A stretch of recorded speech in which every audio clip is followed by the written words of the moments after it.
kaum muslimin yang semoga dimuliakan Allah Subhanahu wa taala, besarnya pahala sabar ini ketika di awal pertama terkena musibah itu besar pahalanya. Besarnya pahala sabar ini ketika di awal pertama kali terkena musibah. Karena ketika pertama kali terkena musibah itu dia harus menahan penderitaan, dia harus menahan kesulitan, kesusahan yang sebelumnya mungkin tidak dia alami. Maka ketika di awal pertama kali terkena musibah, dia harus hadirkan kesabaran dalam hatinya. Oleh karena itu dalam hadis dijelaskan, marra Nabi SAW bi imra'atin tabki 'inda qabrin. Suatu hari Nabi SAW melewati seorang wanita yang sedang menangis di kuburan, di sisi kuburan. Maka Nabi bersabda, memberikan nasihat kepada seorang wanita ini, ittaqillah wasbiri, bertakwalah kepada Allah dan bersabarlah. Maka wanita tadi mengatakan, ilaika anni, ya, menjauhlah engkau dariku. Ya. Kemudian orang tersebut, fa innaka lam tusab bi musibati, wanita tersebut mengatakan, engkau tidak ditimpa musibah dengan musibah seperti aku. Walam ta'rifu, wanita tadi enggak tahu siapa yang memberikan nasihat. Maka dikatakan kepada wanita tersebut, innahu Nabi SAW, sesungguhnya yang memberikan nasihat tadi adalah Nabi SAW. Maka wanita tersebut fa'atat baban Nabi SAW, mendatangi pintu rumah Nabi SAW, walam tajid indahu bawabin, dan tidak menjumpai di rumah Nabi SAW itu ada penjaganya, enggak ada penjaganya.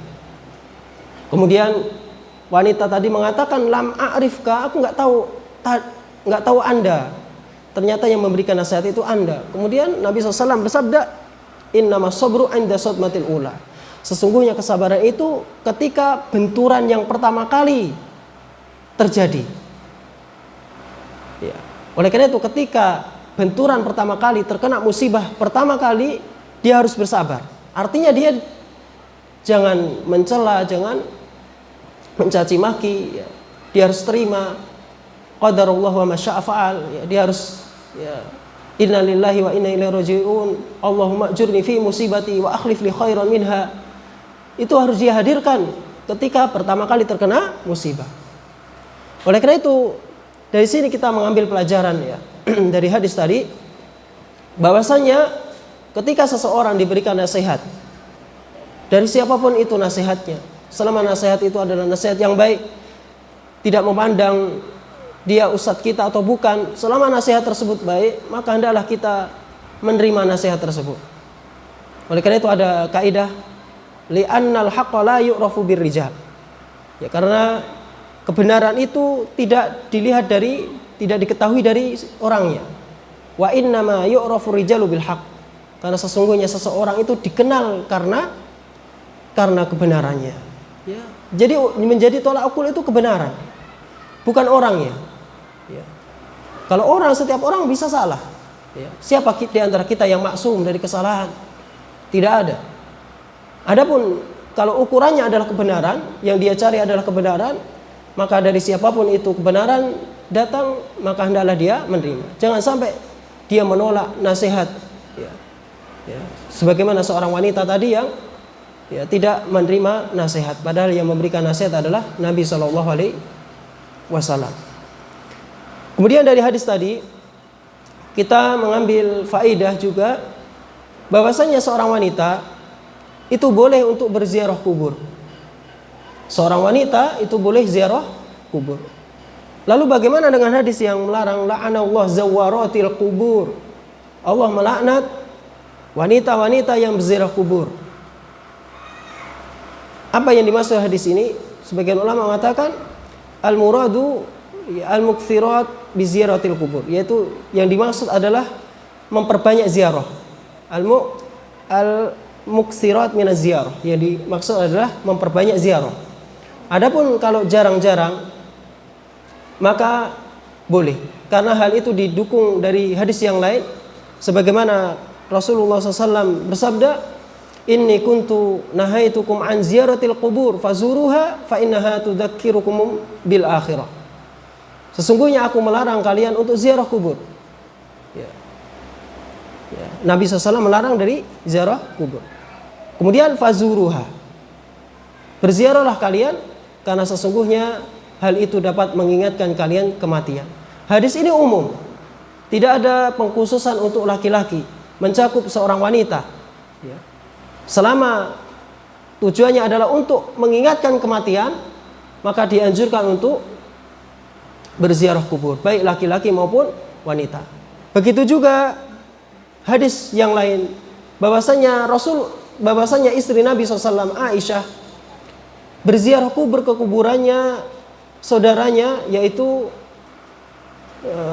Abdurrahman, ya, Abdurrahman bin Abi Bakar. Bahwasanya Aisyah ketika itu akbalat dzata yaumin minal maqabir. Suatu hari Aisyah pulang atau datang dari suatu kuburan, ya, habis pulang dari kuburan. Kemudian ditanya, ya, min aina akbalti, ya, dari mana Anda datang? Ya, kemudian min qabri akhi Abdurrahman bin Abi Bakar, dari kuburan saudaraku Abdurrahman bin Abi Bakar. Kemudian orang tersebut mengatakan, alaisa kana Rasulullah SAW naha an ziyaratil kubur, bukankah dahulu Nabi SAW melarang untuk ziarah kubur? Kemudian apa jawaban Aisyah? Na'am kana naha thumma amara bi ziyaratiha. Ya, dahulu Nabi melarang, kemudian setelah itu Nabi memerintahkannya. Aisyah berdalil dahulu dilarang dan sekarang diperintahkan. Berarti ini mencakup laki-laki maupun wanita. Mencakup laki-laki maupun wanita. Begitu juga Nabi SAW mengajarkan kepada Aisyah tentang doa untuk ziarah kubur. Ya, Rasulullah SAW mengajarkan doa ziarah kubur kepada Aisyah. Assalamualaikum ahla diyar minal mu'minin wal muslimin wa inna insyaallahu bikum lalahiqun antum lana faratun wa nahnu lakum taba as'alullah lana wa lakumul afiyah. Keselamatan bagi kalian wahai penghuni kubur, ya, dari kalangan orang-orang yang beriman dan orang-orang muslim. Sesungguhnya kami jika Allah menghendaki akan berjumpa dengan kalian, kalian pendahulu kami dan kami akan mengikuti kalian, dan aku meminta keselamatan untuk kami dan untuk kalian. Aisyah diajari doa oleh Nabi SAW. Kalau sekiranya dilarang, tentu buat apa Nabi SAW mengajarkan doa kepada Aisyah radhiyallahu anha.